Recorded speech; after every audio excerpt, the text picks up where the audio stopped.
Mamamatay na po ang healthcare system natin. Kasi yung Pangulo, hindi niya naiintindihan ng issue.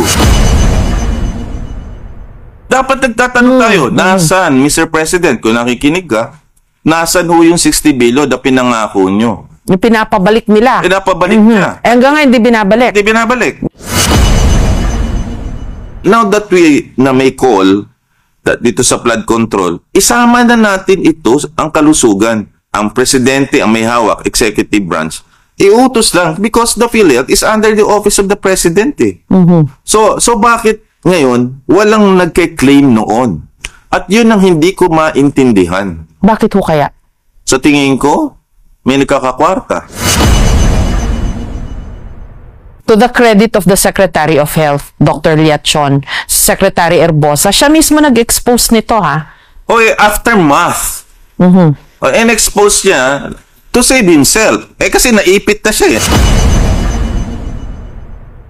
Hindi ako naghahangad ng bloody revolution. I just want change lang dun sa dapat managot. But those accountable na talagang dapat accountable, pangalanan na at atulan na. Kasi kung walang nakukulong dito at walang mapaparusahan, baliwala itong nangyayaring to. Kung makikita mo sa ating bansa, pag nagbukas ka ng social media, makikita mo doon, labanan ng DDS, pro-BBM, kakamping, ganyan. Pero walang nag-iisip ng bandera ng Pilipinas, yun ang kulay dapat natin lahat. Wala nang Jose Rizal ngayon . So makikita mo, whether sa Congress, sa Senate, or sa Cabinet, wala nang ganong klaseng tao. So that particular Filipino heroism, wala na yon. And that's the reason we are failing as a country. Because wala na tayong patriotism, wala tayong heroism, wala tayong sense of sacrifice. Wala tayong wisdom, wala tayong justisya para kanino. Kaya, this country will go down the drain.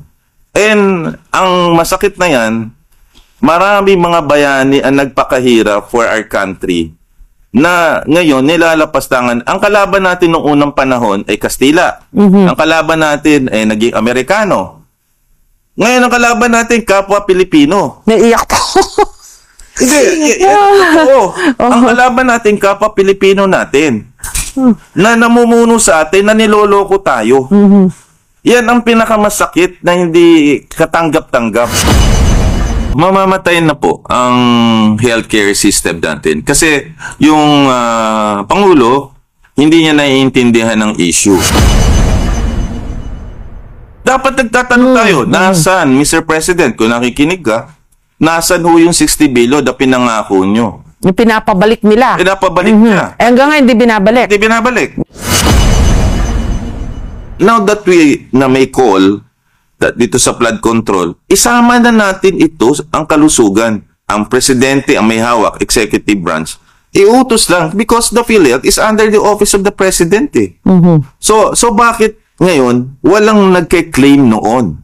At yun ang hindi ko maintindihan. Bakit ho kaya? Sa tingin ko, may nagkakakwarta. To the credit of the Secretary of Health, Dr. Liachon, Secretary Erbosa, siya mismo nag-expose nito, ha?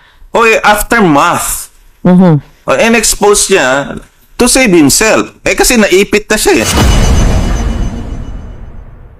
Hindi ako naghahangad ng bloody revolution.